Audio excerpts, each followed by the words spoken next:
Hello. Welcome. Hello. Hello. I'm Arvin. I'm Julie. And welcome on to the Cuddle Connection, the last one of this year, I guess, right? Yeah, sure is. Can you believe it? It's 6 months? been 6 months, yeah, 6 5 or months. 6 months. Yeah. I think 6 shows, yeah. Yeah. Um, Can't believe it. yeah, I knew it was going to be great, and Yeah. we're going to really share some stuff with you guys. It's actually been better than expected for me. Yeah, and easier. Yeah. Easier. Yeah. It just flows. Yeah. Hello, Helen. Hello, Mary. Hello, Clovis. Hey, Jennifer. Hey, Shelly. Shelly. Welcome. A Merry lot of Christmas. the regulars hopping on. Happy right holidays. Hello, Sandy. Yeah, I bet you it's Sylvia. snowy, huh? Snowy Minnesota. I heard Oh it's my really gosh. cold over there right Me about now. too. I heard it's really bad. Hello, Tammy. Chicago. Look at everybody hopping on. Yeah, so don't forget to share this video. This video is going to be an amazing video about just fabric.com and about where the retail world sits today as a result of their departure. Yeah, the journey, the crazy journey. And so don't forget to share. It's a great story. Send it to all your friends who are fabric lovers, who love the industry, who want to know what's going on. I mean, I'm giving you my personal firsthand story of 21 years of relationship experience with fabric.com. And they have a very special place in my heart. And so does Stephen Friedman. So it's going to be an amazing, emotional, gratitude-filled show today. And I would love for you guys to share it. And we have 2 blankets. Yeah, we're going to give away 2 blankets for the most engaged and somewhat the people who share the most, I guess. Is that... Just we pick random people who share. Random Who share? Okay. All right. So, that makes sense. So unless you share, you probably won't be on that winners list. Yes. So. Hello, Beverly. Hello, Sharon. And they're both pretty today. Yeah. I looked down and saw which ones they picked today. It's pretty. But yeah, I mean, it's going to be an amazing show today, and we're going to wait just a couple more minutes, maybe another minute for people to jump on. I see. Doing good though. Yeah, good job hopping on. We've got 90 people on. We're going to wait to hit 100 and we'll start. How's that? Jeremy, you let us know when we've got 100 people on here. Everybody ready for the holidays? Happy holidays. Merry Christmas, everyone. Yeah, there's a lot going on right now. Happy Hanukkah. This is the crunch time, isn't it? Where everybody's kind of going a little nuts. Boy, how did this year I don't know. move so fast? I don't know. You could tell me we're about to celebrate 4th of July and I believe you. So honestly. Oh my God. It seems like it's getting faster and faster. Hello, Barbara. My mom used to tell me that. All right, we got 100 viewers, 101 to be exact. So here we go. We're going to start. And, you know, this was kind of unplanned. And we figured since there's a lot of questions, a lot of people are curious about the whole fabric.com story. I know that Scott Fortunoff wrote a blog post that wrote some stuff about it. And it was pretty accurate, you know. He's an industry. He's also a fellow industry he owns leader. a number of fabric companies, and they've been doing business with them as long as we've been doing business with them. So, which is over 20 years. So we've all been pretty close with fabric.com, and of course, originally with the founder Stephen Friedman. So I'll tell you how our worlds collided and how we were able to meet. As I've mentioned in the previous Cuddle Connections, when I joined my father's business, we had a fabric store, and it was an apparel fabric store. And then I started bringing in some of the furs. And over about a year and a half of me being there, we started importing some furs. And one day, I think it was maybe late 2001, a friend of mine who owned another store, Michael from Textile Collections, walks in with this gentleman and that I'd never met before. And he says, Arvin, I want you to introduce you to Stephen Friedman. He's a good friend and customer of ours. And he asked me, you know, about furs. And I told him he has to come see you. So it was literally a referral, which is, you know, what we build our business on, referrals. And I hope that, you know, and I appreciate everyone on here that's either used our products, referred our products, shared the love about our product. You know, today our product is a way different product than it was 20 years ago. Yeah, but I tell you, a referral, I would take a referral over any other kinds of recommendations for anything. A referral is probably the #1 way. Most valuable. Yes, because it's your fan base, sharing it with somebody else. And so every time, Just think about every time you tell somebody who knows nothing about Cuddle or knows little about it, every time you say something to somebody that is in a positive light, we thank you for that. Thank and, you. Yes. And just think about it in that sense that I you've think done. the universe thanks you for that. Absolutely. You've made the world a softer place. Yep. Every time you say something wonderful about Cuddle and using or it and introducing living someone. it, It's not just Cuddle, but introducing something that you enjoy to a friend, to a relative, to a family member, to someone in your circle. And one of the things I hear about me that I do want to share. I hear it from a number of people. They're like, you like nice stuff and you want people around you to have nice stuff. Yeah. And you want, and that's really the way it is like, look, if I love something, I'm going to be passionate about it. I'm going to tell you, I'm going to tell you, I'm going to tell everybody. And vice versa. If I have a bad experience somewhere, I'm going to be vocal as well, because I think in today's world, I think customer service has disappeared. Right. And so it's nice to find companies that still have ethics, morals. They treat their customers right. They're more relationship based, not transactional. So, but I'm extra passionate about sharing the love of Cuddle. Yes. I am too, of course. I'm guilty as charged. Yes. But so anyways, he comes into our store. We hit it off right away. We didn't have a lot of product. At that time, we were importing some closeout furs and a couple of running items. And so he took a roll of everything I showed him. And, of course, I was being really fair with him on the pricing, never negotiated, never said, can you give me a better price? He said, I could send you your payment, right away when you send me the invoice. It started out, just on a great foundation of the guy just wanting to be fair. It was a win-win situation. And when he left, I was like, wow, that guy was such a gentleman. And I brand new to the business, right? We have really not done any wholesale except for maybe anyone who just comes into our store that maybe was traveling from Utah, that has a fabric store, that bought a few things.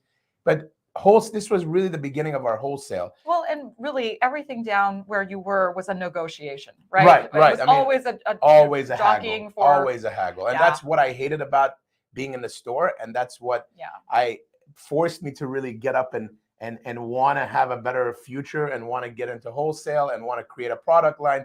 Thus, fast forward 20 years. Because it wasn't a garage sale every day. No, and I think we've accomplished that way beyond my wildest imaginations. Thank you all. Thank you for all our followers and community members and our whole entire ecosystem. We really love you all. And it's such a fitting time of year around the holidays to express our gratitude to you guys. But anyway, so this gentleman left. I contacted him with an invoice. I actually talked to Michael. He said, don't worry, he's good. Ship him whatever he wants. I'll guarantee him. Oh, wow. I said, big statement. So I called Steven back. I said, your goods are ready. I don't need a payment from you. We're just going to invoice you. You pay me in 30 days. That went on for about, he visited a couple of times, maybe a couple of more times in 2002. And then we started exhibiting at this trade show in North Carolina called High Point. So High Point, North Carolina, for those of you who don't know, it's about half an hour outside of Greensboro or maybe an hour away from Charlotte. And so we used to go to this place. It's like Furniture City. All you have furniture, churches, and fast food basically in that town. I mean, it is like a lot of just abandoned buildings because it's old furniture. There used to be a lot of production done in the U.S. Yeah, that's where they made a lot of the home deck fabrics and the furniture. Furniture and fabrics. That was the hub. North Carolina, South Carolina, that was it. And so it was kind of like an abandoned town, pretty cool. It's kind of historic, a lot of mills, this and that. So we started exhibiting. And of course, I call Steven and I'm like, okay, I'm coming to North Carolina. You're a 4-hour drive. I want to come see you. And so I had this routine. We had this one customer called Mary Jo's, which is in Gastonia, right outside of Charlotte. And then we had Stephen Friedman and a couple other customers. So I would make this trip every January and every June or July, depending on what the season was. I would hit the show for 4 or 5 days. I would drive down to Atlanta. On the way, I would hit Gastonia, go to Mary Jo's, go to Stephen. And it was just a delightful experience. The same man, just more of him, because now we're getting closer. Just the most giant, gentle human being I've ever met. Very kind and helpful. He guided me a lot because I was at the time, this is 2002. So I was like 25 years old. Yeah. I was a young pup, yeah. green. He gave me a lot of pointers about, coming up with our own brand down the line, which is what triggered me to think of Cuddle. trademarking, doing all the intellectual property stuff. He said, look, you don't want to be a commodity player. You want to have a product that people actually recognize and want, which was really the best advice anyone gave me over the 20 some odd years I've been doing this. So, and his final question every time I met with him, and I will never forget this, is the only customer that ever did this, was, I hope it was worth your time coming to see me. And God only knows that every single time I saw him, it got better and better and better, to the tune that I would go over there and write like $100,000 worth of business in 3 hours and walk out. I would be like, wow, this man is unbelievable. He would take everything we had, and he was so loyal to us, so loyal to us. And yes, you know what? Mary Jo's was an unbelievable store, and so sad that it's not operating anymore. I visited with Mary Jo many times, with Paula. Wonderful, wonderful, wonderful people. And she has an amazing story. She started a business out of her garage, and then at one point had a 50,000 square foot store. And didn't stop working until she was about 85. She worked till almost 2 years before her death, till she could. But yeah, so it was just an unbelievable relationship. They were really our first big retail partner. They put us on the map. They protected us. They were loyal to our product. They didn't carry competing products. There was one or two dibble and dabblers here. They said, look, we want to carry yours, and we want to be exclusively yours, to the tune that, over the next 20 years or so, for a number of those years, we were in the top 2 or 3 vendors for Fabric.com, and they really helped us arrive to where we are today. So I have an immense amount of gratitude for Stephen Friedman, for Fabric.com, and of course for the team that came in after him, the Amazon people, even though things changed, right? The minute that Amazon came in, and look, Stephen did not want to sell the company. They solicited him because of his domain name. And so they're all about intellectual property, and they liked the domain, they liked the opportunity, and they thought that they could really get in here.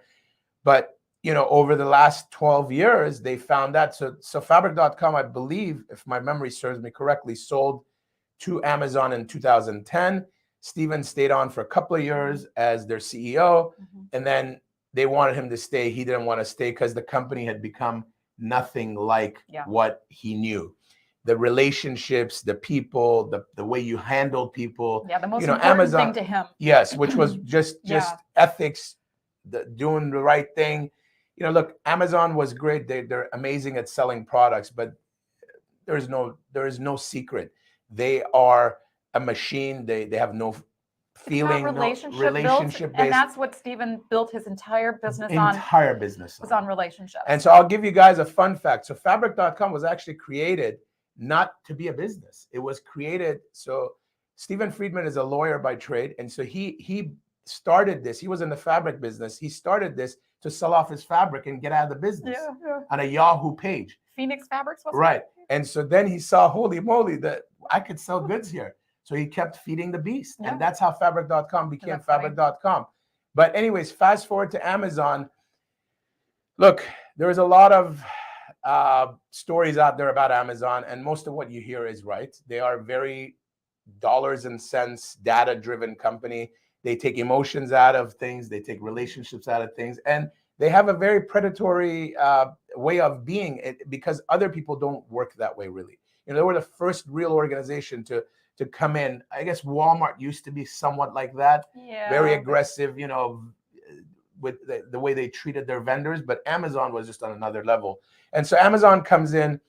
They take over. They kept things pretty normal, in terms of business operations, but started shifting things and moving people and doing stuff and procedurizing things and putting in the Amazonian touch. And what they didn't realize is that, look, this is a traditional business, right? This is a business where typically your avatar, your customer, is usually a woman between the ages of 30 and 70, right? They want to, it's already a stretch for them to buy fabric online. Absolutely. Because it's a very tactile business. Absolutely. Right? And so Stephen converted people to be able to buy online, but he was trying to be a merchant still, but Fabric.com said, look, we're going to come in, we're going to offer everything at the lowest price. So now that started a big War. problem A in the war. industry Yes. to the tune that I remember in 2012, there was or 2013, there was a push to boycott fabric.com. Oh, I remember that. And at one of the quote markets, Yes. I remember that they, and I think it kind of started with Moda, because Moda decided not to sell to fabric.com, if you recall. I kind of remember that part, but so it did also start at the Las Vegas show. I think it actually started there first. Well, and, it was, and somebody said, let's not do that anymore. And so it was a war. There yeah, was a lot of and a couple of people drama. decided not to sell. But look, I mean, as a vendor who had sold to them, they were our largest retail partner, and we really communicated with them. We had a nice dialogue. We didn't allow them to sell our products too cheap, so our retail stores and our quilt shops can really have an opportunity, because we understand, look, they're the gorilla, right? They're the monster. Of course. But they also made the product more popular, and they created that market for us on the retail level. They created availability, is what they really did.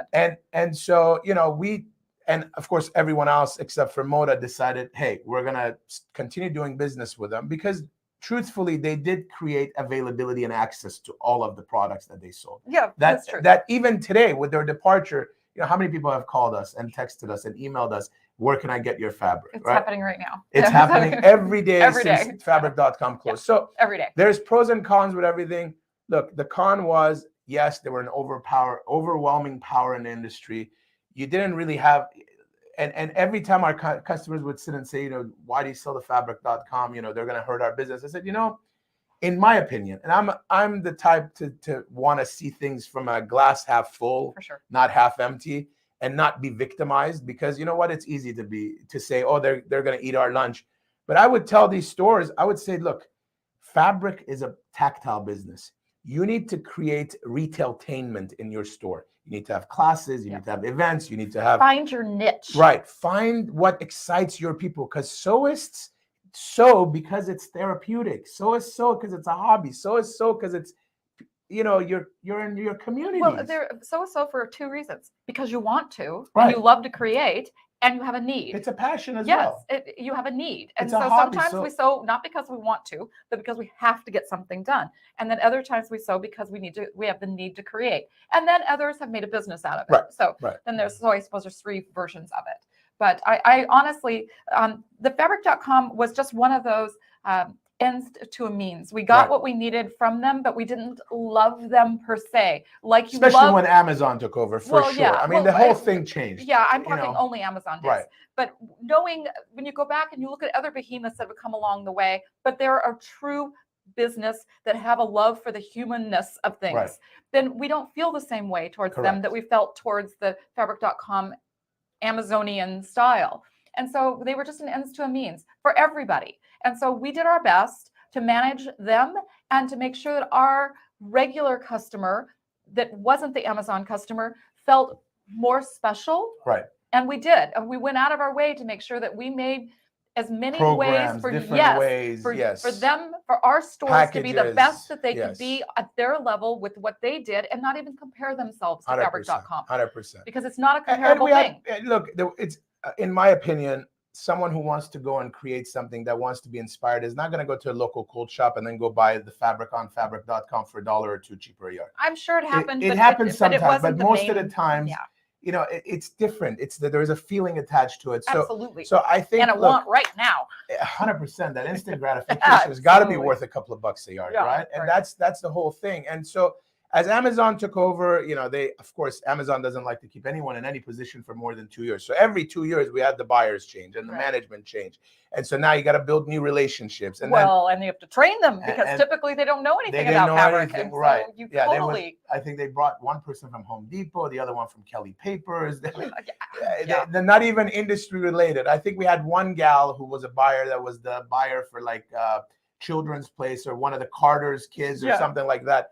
So at least there's a little bit of connection to fabric, but I mean, selling lumber and now coming to sell, fabric, I would say that's a big transition in career. But anyway, so look, it was really challenging, but we did our best. We maintained the relationships. We maintained our, definite must that they cannot be breaking the prices. And we would call them, we would contact, we would get.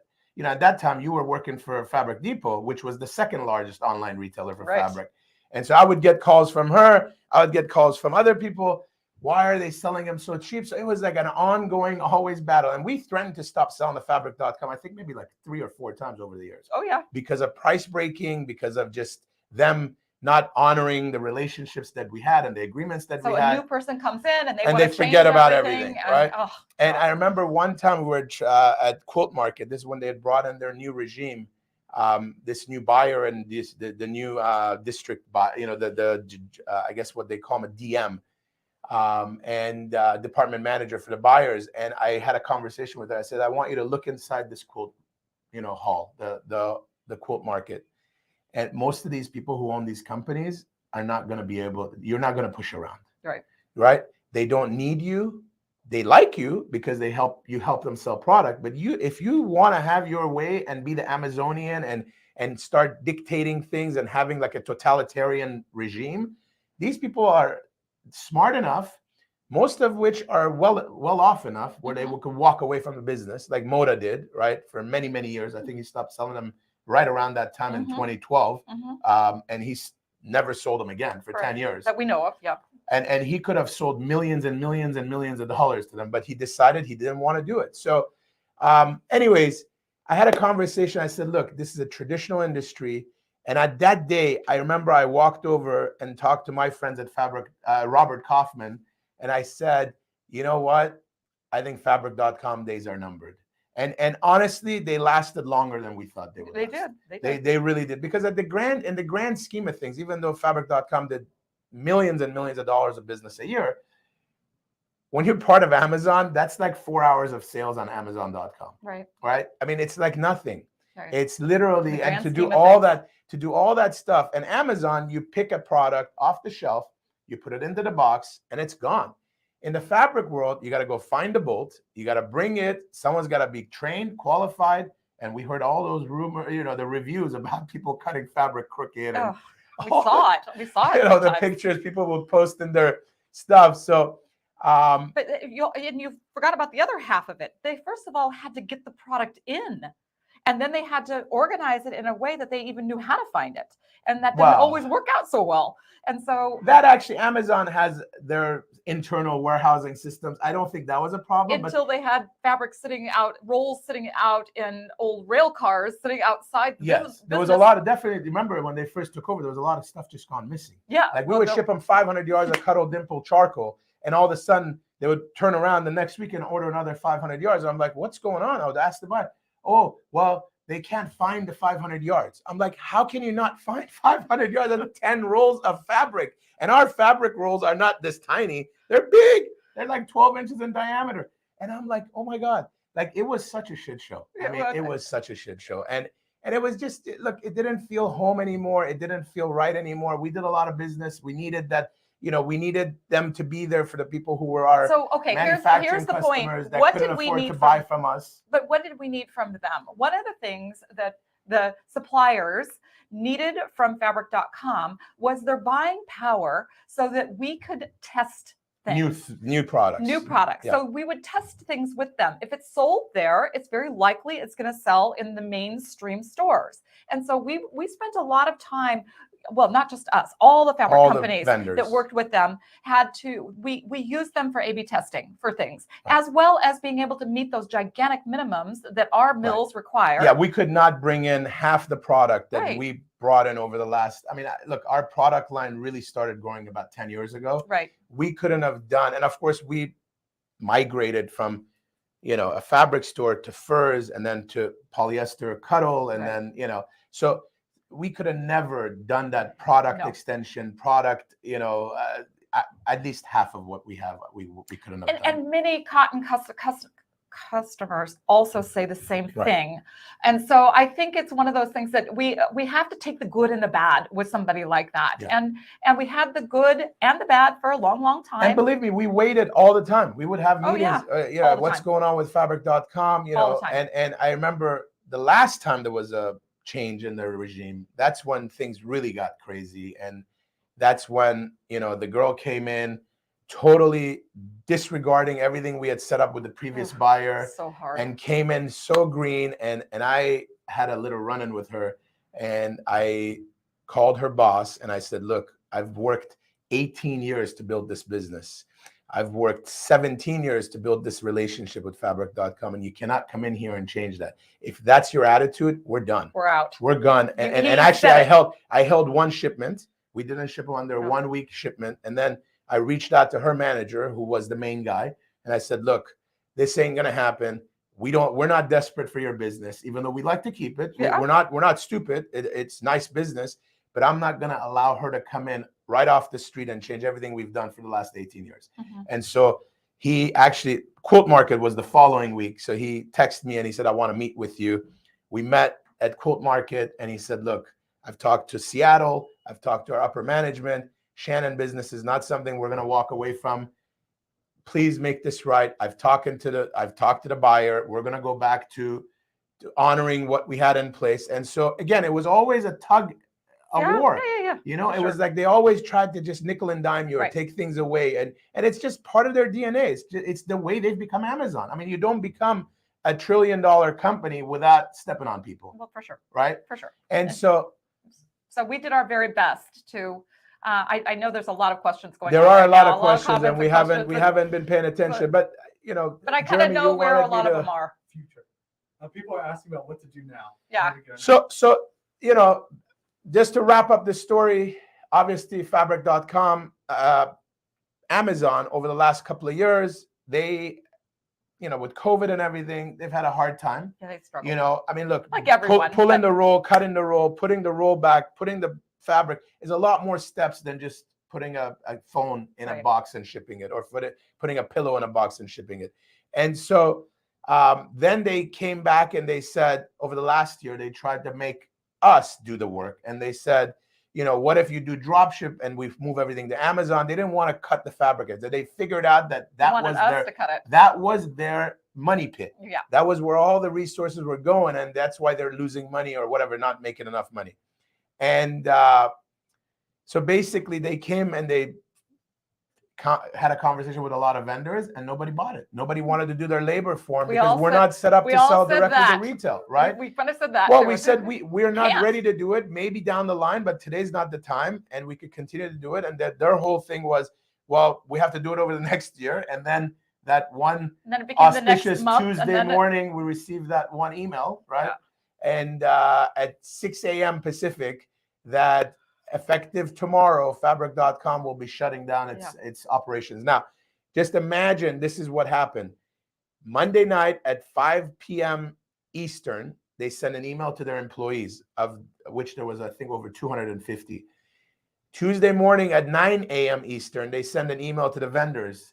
And by Wednesday, the following day at 3 p.m., their website was completely shut off. And it was the biggest surprise to me and to the whole industry, because the way they did it. It wasn't a surprise that they folded and they didn't want to do this anymore. But we were blindsided by the methodology that they chose. The way they did it was just not good. And the week before, they threatened us to hold our shipment, if you remember, if we don't move everything to Amazon. And I said, look, I could try to move some stuff. We can't cut for you. And so they released the order. And of course, the week after, they went out of business. And, you know, although it's very sad for a lot of consumers and for a lot of vendors that used to do business with them, first of all, I never got angry. I never got sad. I never got worried. Yes, my worry is making sure people love our amazing community, has access to the wonderful products we make, and has it in a price, you know, a fair price and available, right? That's, as a company, as the owner of the company, that's my number one, you know, goal here, is how do we get access to people to the product. So we have been working with our top retail partners. But as you like to say, we had to learn to fish again. So everybody that was using Fabric.com just has to learn to fish a new way. And so we've all had to change our behavior patterns. And we don't like to do that. If we're set in a way we're doing it, or set on a price that we're getting it for, et cetera, et cetera, we don't like to change. And so when something like this goes away, when it was something that was so dependable, so good, and allowed us to really do a lot of the things that we do. So on both sides. Look, was I happy? No. But was I angry and upset and furious and worried? Absolutely not. And I told her that day I came in, I said, for some reason, I just have like gratitude throughout my entire being. I can't get out of that state. because they've done so much for us. They've done so much for the industry. They've done so much for the customers, right? The consumers. And that was the sad part. But I knew that, hey, it's exciting because now here we are. We cleaned the fabric.com mess. And now we could really work with our other customers that have already done great, that we could get them to step up. And we've already started conversations with a lot of them, Cali Quilt Co., Missouri Star, Feather Your Nest. And we're going to talk to some other ones to make them understand the opportunity now to step in. But also, more importantly, I think it really creates an amazing, exciting opportunity for the fabric quilt shops, right? Fabric stores, quilt shops, to really, that were afraid to carry it, right? They were afraid to carry it. Seeing, though, I have to tell you, because fabric.com carried it. Right. Right. The Monster had it. Yeah. So, but we're already seeing lots of small stores that have really stepped up and changed their behavior and how they're purchasing and wanting to know more information. Their excitement, their interest, places that you have been in the past that didn't have Shannon product, I would suggest that you check your local stores again. And if they don't have it, then share your knowledge, share what you've learned about everything that we're talking about today with them so that they can understand. And if they've been on the fence about buying it because of fabric.com or whatever, and they've just kind of forgotten about it, I think it's a perfect opportunity. Great opportunity to plug it in. Yeah, it is. And maybe Diane, it's funny. She says, you guys need to create another fabric.com. Well, the industry, I think, is okay for now. We just need to figure out what we could do with who we've got, right? And I think there's a lot of amazing people out there. And someone's asking who are our top shop owners or stores or online retailers. And so the top online retailers right now, Missouri Star, Cali Quilt, Feather Your Nest, Fat Quarter Shop. Those are like the top 4. Yeah. And there are some in Canada. There are some. Yes. And when we say the top, Country Stitch in Canada sells fabric. I think they do, but also Funky Monkey in Canada. So there's a lot of online people all around in North America that do a really good job. And look, we're looking for other people to step up. If you've never owned a website, but you carry a lot of our products in your stores, now's a great time to build a little website and put the product on there. You'll be surprised. I think so too.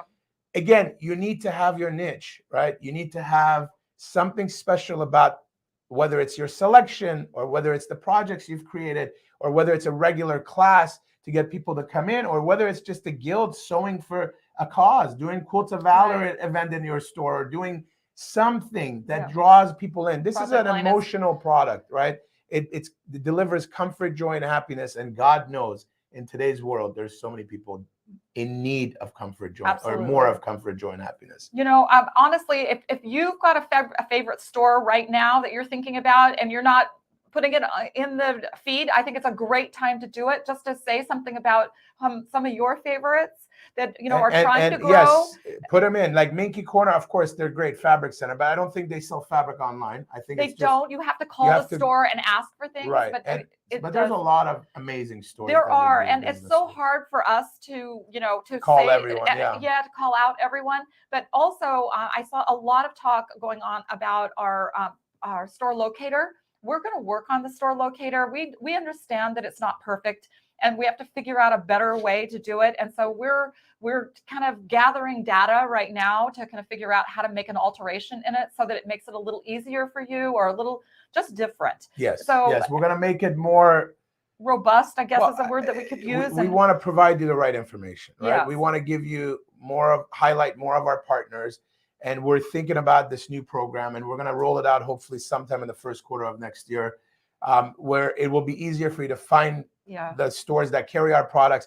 Maybe there could be some sort of an indication of what they have. Maybe that's that's a little crossing our fingers, tiny bit over saying maybe if we could get that done. But it is something that we're looking into. More right? Technology. But again, like Julie said, first of all, list your favorite shops. Whether it's like Crazy Woman Quilts that someone just wrote, or it's an online or brick and mortar. I mean, we have a lot of amazing customers. A lot of them are open to doing online, I think. And I think, or already do, but they don't focus on it. So you could probably find the product.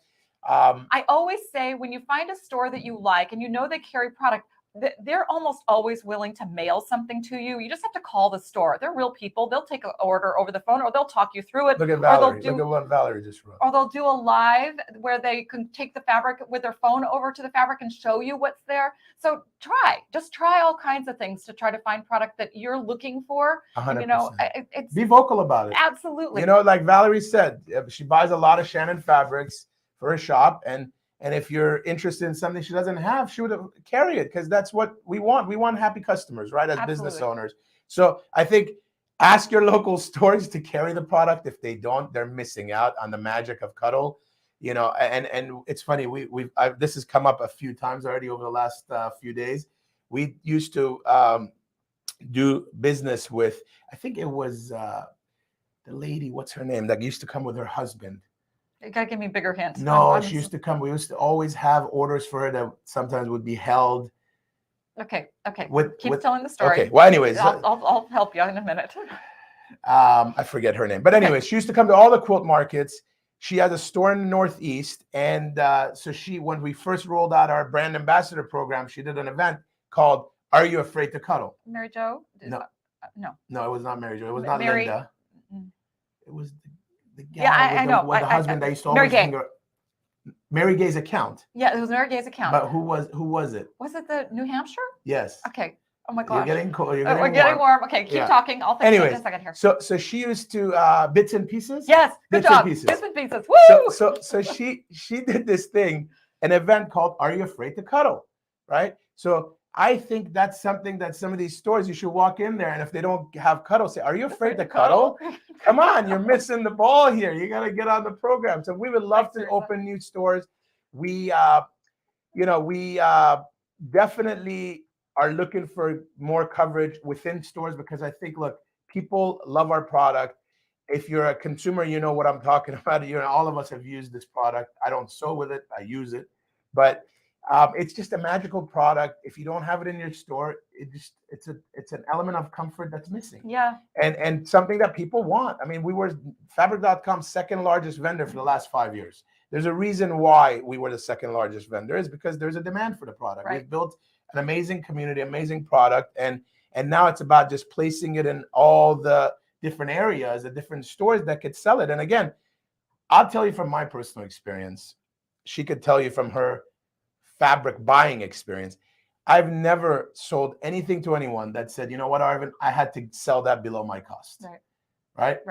Look, we make a lot of products. Some of them are not winners. Right. But even the non-winners, if you just sold it at cost or a few dollars above cost, people would buy it. They do. Right. And so that was the one thing about ours. It's not like quilting cotton that gets kind of outdated. It's an old season. And there's a lot of the same thing out there with that. With ours, there's nothing else out there like most of our line is evergreen. Right. They don't go. 90% of it stays evergreen. You know, we've got Cuddle Dimple is from 2005.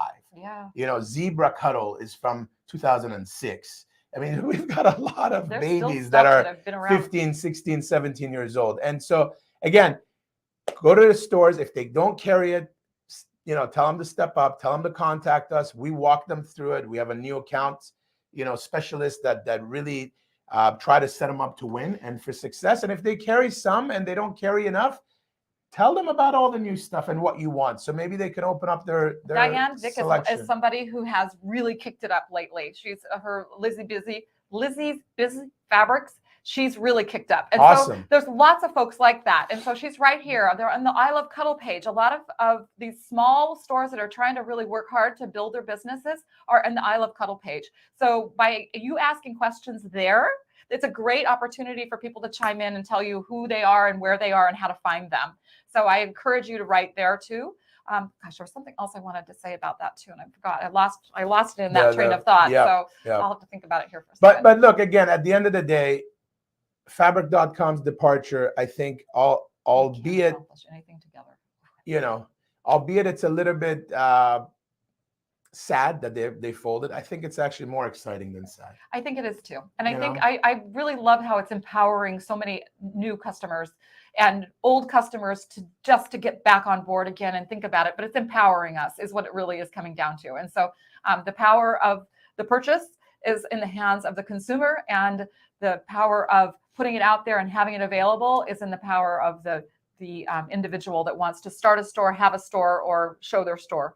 Hello, Jackie. I do remember what I was going to say. There is so much dialogue going on today that I would hope that somebody behind the scenes is going to go back through all of these questions so that we can take some notes and write some things so that we can answer everything on an ongoing basis. It may take us a minute, but there is a ton of things that I would like to. A lot of comments we would love to answer, but I just was so deep into the story that it's kind of hard to pause and kind of get sidetracked. They were on the fast track. But 100%. I saw one comment here. I'm just going to scroll up. Look, we believe that there is an exciting opportunity. We're ready to partner with all of our current, existing, and new customers that are out there that don't know about us or don't buy our product, to make sure that our wonderful community has access to the product that they want. And that's really what we wish for. And so, we're going to help. If you have ideas, please don't feel, just feel free to reach out to us. Anybody that's in the company, it's fine. If, reach out to. And I saw a lot of questions about, what's the minimum, how to become a customer, brand ambassadors, and all kinds of things. And yes, we are addressing the, Diane, we are addressing the exclusives. And we're, in fact, working on that right now, figuring out some of them are just going to become regular line items. Other things will be temporarily on the website, and we'll just work our way through them. Most of them are not going to be turned over to somebody else as an exclusive. Mostly, we're going to take care of them ourselves. Well, so the plan is, and I saw an earlier comment, did we buy back our merchandise? Yes, we bought back most of what we could that we thought we needed to buy back just to protect the integrity of our product. Yes. Because we didn't want it floating out there. The same thing that Scott said in his blog. Yes. Right. We didn't want our branded product just ending up somewhere we don't want it in a chain store or something like that. And we're going to go through it. Some of the exclusives will be tucked into the line. Some of them will be sold to others. We're going to see what's there. I mean, this was 3 years worth of exclusive products because we launched that before. So there's a lot of prints. And I think that's the category that will probably go to different places. Some of it we'll put into just to our last chance area so that you'll get them at a sale price. Some of them we'll put into the line. And then there are others that we'll kind of decide what to do with. We've had a couple customers reach out and ask about those exclusives. And so we'll have to, the prints, and we'll have to take those one at a time. It's more about the luxes that will probably, you'll have access to those for a minute or two, and we'll see how they sell. If they sell, then there's no reason why we wouldn't attempt to put them into the line. And so everything will be analyzed very closely and carefully. So don't worry, we're thinking about it. It's on the top of our heads. In fact, we're working on some of the projects today. One more thing before.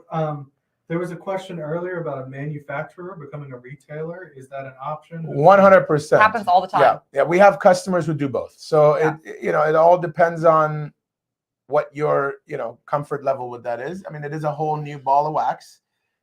You can talk to your rep about it, or you can talk to the office if you prefer. It depends on if your rep is Annette or Aurora or Melissa. It's easy to talk to the house person. If not, then you can reach out to the office and we'll help you with it. Even customer service can direct you directly to us, that we can have a conversation about it. It's an easy process to do. So they want more 2-yard pre-cuts. We love hearing this stuff from you guys, by the way. Without your guidance and your loyalty, and of course, I'm going to go to my favorite thing, your referrals. Yes. Right? Your referrals are gold for us. And all of this 22 years of fabric.com, 21 years came from a referral. And so we throw things into the universe and we allow energy to take us. Yep. And honestly, I appreciate every single one of you guys, whether you're just sewing with our product and you're a big fan of the product, or whether you're a retailer, whether you're an ambassador, whether you're an affiliate, whether you just love our product and you like finished products with it. We love you all. And, we really look forward to our program continuing. This has been a delight. We still have to do our winner, the drawings, but what I'm going to do first is we're going to talk you through to talk about here. Our schedule. So we're making some changes as we said in the last live. So the next live event for the company will be the 20th of December. It's the Sew Together Tuesday, on Tuesday the 20th. It's the recap of the season. They're going to have fun videos and bits and pieces. Lots of pictures from the whole season and all the cool storytelling. Stuff. Don't you think? Just kind of like walking you through the season, yeah. right? And showing you the highlights, the mishaps, the all the things that made the season the season. I think it's going to be fun. My God, 1 year on the road with an RV. That was, They're God bless them. They're brave souls. Aren't God they? bless them. I couldn't do 1 week in an RV, but even though my name is Arvin, it just doesn't work for me. But you know, I think so. They did amazing. They did a whole year. They're gonna wrap up on the 20th. They're gonna take a little breather. January and February, we're just doing some reruns on the 3rd, 4th, well, 2nd, 3rd, and 4th Tuesdays of the month. We're moving the fabric showcase and tucking it into the Tuesday at 10 slot. And we're going to take the first Tuesday of every month. However, for January, because of the holidays, and I'll be in Bahamas attending my brother's wedding, we're going to skip that week. Yes, we are. And we're going to go to the 12th. So the 12th will be the first product show. The 10th of January will be the first product showcase, followed by the next 3 Tuesdays, which will be the Sew Together Tuesday reruns. And then the Cuddle Connection, of course, comes in on Thursday, which is the 3rd Thursday, and that date is the 19th. That all makes sense. That was a lot of information. But I did a pretty good job. You did. You were very clear. It's just a lot. Cuddle Connection is every 3rd Thursday of the month, right? Like today. So the next one's January 19th. The following one is February 16th. Sew Together Tuesday is going to have one more show next week on the 20th. That's the recap of the season. They're going to go dark for new shows and do some reruns for the January and February. And then Fabric Showcase is moving from being done every Thursday, except for the 3rd Thursday, to moving to just the first Tuesday of the month. And January, it's the 2nd Tuesday because of the holidays. Whew. You did it twice and did it very good both times. So we're excited to see you guys. Thank you for all of your messages. Thank you. Happy holidays to everyone. We can't leave till we do our drawings. I can't wait to go through the comments today too. My God. I personally am going to look at a lot of these myself. But today's giveaway winners are Diana Lartz and Pauline /PK. Diana Wayant Lance and Lartz and Pauline PK. So if you're there, let us know. Contact info@Shannon Fabrics to claim your prize. And we're giving away a couple of Luxe Cuddles. We've got one of my favorites, actually. This is the Heather. This is Heather. Yes, it's Heather Fog. Okay. And then we've got a little baby fawn. That's a fawn in rose water. Gosh, so two really cool blankets. Really pretty. And I wish everyone a super happy holidays, New Year's. Stay warm out there. Stay close to your families. Wear your cuddle. And continue to make the world a softer place with us. Absolutely. Thank you for being here today. Thank you, everyone. I hope you enjoyed the show. Happy holidays. All right. See you next week.